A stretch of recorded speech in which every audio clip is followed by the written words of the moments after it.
ಇಂದು ಜಲದರ್ಶಿ ಆವರಣದಲ್ಲಿ ರಾಷ್ಟ್ರ ಕಂಡಂಥ, ಪ್ರಪಂಚ ಕಂಡಂಥ ಅತ್ಯುತ್ತಮ ಉನ್ನತ ಸ್ಥಾನದಲ್ಲಿರ್ತಕ್ಕಂಥ ಬಾಬಾ ಸಾಹೇಬ್ ಅಂಬೇಡ್ಕರ್ ಅವರ ವಿರುದ್ಧವಾಗಿ ಈ ರಾಷ್ಟ್ರದ ಉನ್ನತ ಅಧಿಕಾರವನ್ನು ಪಡೀಲಿಕ್ಕೆ ಅದು ಬಾಬಾ ಸಾಹೇಬರ ಕಾರಣ ಅಂತಕ್ಕಂಥದ್ದನ್ನು ಅರಿವಿದ್ರೂ ಕೂಡ ಅರಿವಿಲ್ಲದವರ ರೀತಿಯಲ್ಲಿ ರಾಜ್ಯಸಭೆಯಲ್ಲಿ ಒಂದು ಕೆಟ್ಟ ಸಂದೇಶವನ್ನು ಕೊಟ್ಟಿರ್ತಕ್ಕಂಥ ಈ ರಾಷ್ಟ್ರದ ಗೃಹ ಸಚಿವರಾದಂಥ ಅಮಿತ್ ಶಾ ವಿರುದ್ಧವಾಗಿ ಇವತ್ತು ಭಾಳಷ್ಟು ರಾಷ್ಟ್ರ ಮಟ್ಟದಲ್ಲಿ, ರಾಜ್ಯ ಮಟ್ಟದಲ್ಲಿ ಇವತ್ತು ಹೋರಾಟಗಳು ನಡೀತಾ ಇದ್ದರೂ ಕೂಡ, ಕಿವಿ ಇದ್ದರೂ ಕೂಡ ಕೇಳಿಸ್ತಾ ಇದ್ದ ರೀತಿಯಲ್ಲಿ, ಕಣ್ಣಿದ್ರೂ ಕೂಡ ಕುರುಡ ರೀತಿಯಲ್ಲಿ ಕೇಂದ್ರ ಸರ್ಕಾರ ಇವತ್ತು ಆಡಳಿತವನ್ನು ಮಾಡ್ತಿರ್ತಕ್ಕಂಥದ್ದನ್ನು ನಾವು ಗಮನಿಸ್ತಾ ಬಂದಿದ್ದೀವಿ.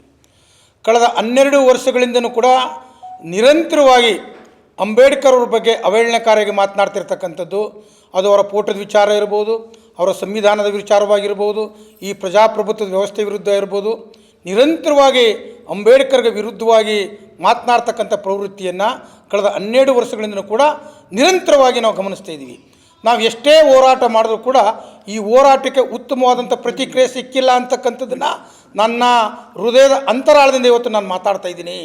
ಈ ದೇಶದ ಬಹುಸಂಖ್ಯಾತರ ಬದುಕು ಇವತ್ತು ಏನಾದರೂ ಕೂಡ ಹಸನಾಗಿದೆ, ಈ ದೇಶದ ಇವತ್ತು ಉನ್ನತ ಮಟ್ಟಕ್ಕೆ ಇವತ್ತು ನಿಂತಿದೆ ಅಂತ ಹೇಳಿದ್ರೆ ಅದು ಭಾರತದ ಸಂವಿಧಾನ, ಅಂಬೇಡ್ಕರ್ ಅವರ ದೂರದೃಷ್ಟಿ ಚಿಂತನೆ ಅಂತಕ್ಕಂಥದ್ದನ್ನು ಇವತ್ತು ಅರ್ಥ ಮಾಡ್ಕೋಬೇಕಾದ ಅಮಿತ್ ಶಾ ಒಳ್ಳೆಯ ಕುಟುಂಬದಿಂದ ಬಂದಿರತಕ್ಕಂಥವನಲ್ಲ, ಒಬ್ಬ ಕ್ರಿಮಿನಲ್ ಅಫೆನ್ಸ್. ಆ ಕ್ರಿಮಿನಲ್ ಅಫೆನ್ಸನ್ನು ನೀವು ಗೃಹ ಸಚಿವ ಸ್ಥಾನಕ್ಕೆ ಕೂರಿಸಿದ್ರೆ ಅದು ಈ ದೇಶಕ್ಕೆ ಅವಮಾನ, ಭಾರತದ ಪ್ರಜಾಪ್ರಭುತ್ವಕ್ಕೆ ಅವಮಾನ, ಭಾರತದ ಸಂವಿಧಾನಕ್ಕೆ ಅವಮಾನ.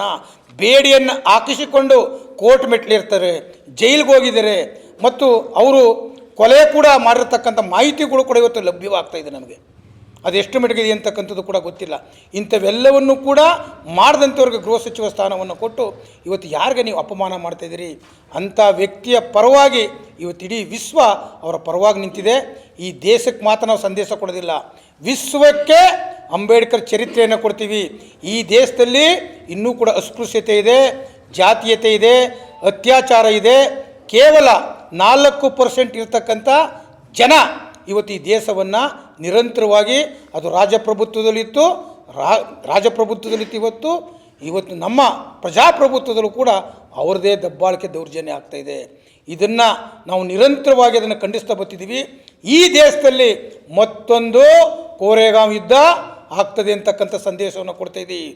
ಕೋರೆಗಾಂವ್ ಯುದ್ಧ ಏನು ಪುಣೆಯಲ್ಲಿ ನಡೆದಿರ್ತಕ್ಕಂಥದ್ದಲ್ಲ, ಇಡೀ ದೇಶದಲ್ಲಿ ನಡೀತದೆ. ಯಾಕೆಂದರೆ ನಾವು ಕೂಡ ಈ ದೇಶದ ಮೂಲ ನಿವಾಸಿಗಳು, ಈ ದೇಶವನ್ನು ಆಳಿರ್ತಕ್ಕಂಥವ್ರು, ಈ ದೇಶದ ನಾಗವಂಶಸ್ಥರು. ನಾವು ಯಾವುದೋ ಪರದೇಶದಿಂದ ಬಂದಿರತಕ್ಕಂಥವ್ರಲ್ಲ. ಇವತ್ತು ಬೇರೆ ಬೇರೆ ವಿದೇಶದಿಂದ ಬಂದಿರತಕ್ಕಂಥವ್ರನ್ನ ಗೌರವಪೂರ್ವಕವಾಗಿ ಅವ್ರಿಗೆಲ್ಲವನ್ನೂ ಕೂಡ ದಾರಿ ಎರೆದಿರಿ. ಈ ದೇಶದ ಮಣ್ಣಿನ ಮಕ್ಕಳಿಗೆ ಇವತ್ತು ಅಪಚಾರವನ್ನು ವಹಿಸ್ತಾ ಇದ್ದೀರಿ.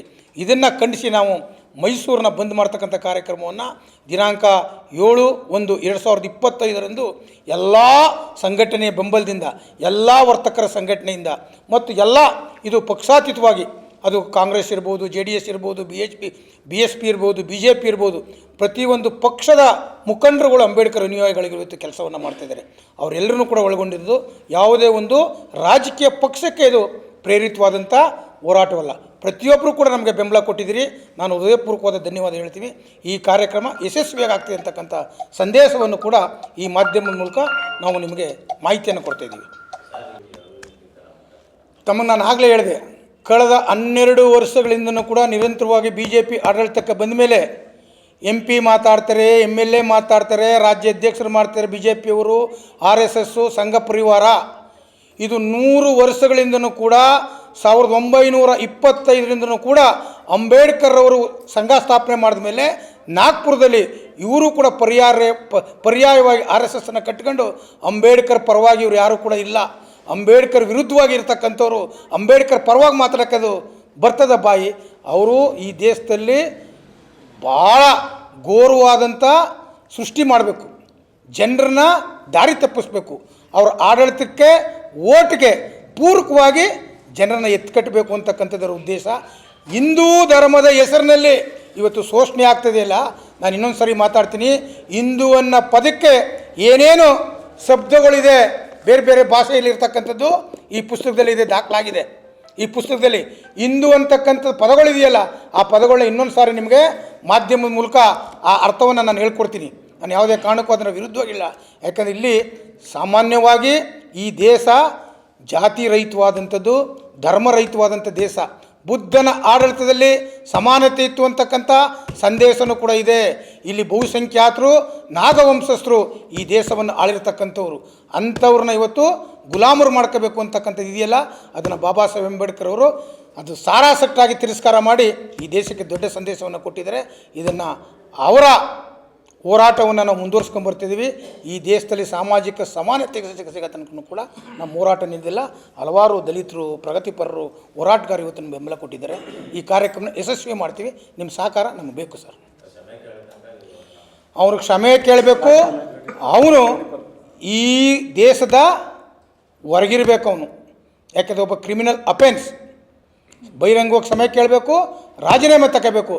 ಇದನ್ನು ನಮ್ಮ ಸನ್ಮಾನ್ಯ ನಮ್ಮ ರಾಷ್ಟ್ರದ ಗೌರವಾನ್ವಿತ ಪ್ರಧಾನಿ ನರೇಂದ್ರ ಮೋದಿಯವರು ಇದರ ಬಗ್ಗೆ ಮಾತನಾಡಲಿಕ್ಕೆ ಹೋಗ್ತಾ ಇಲ್ಲ.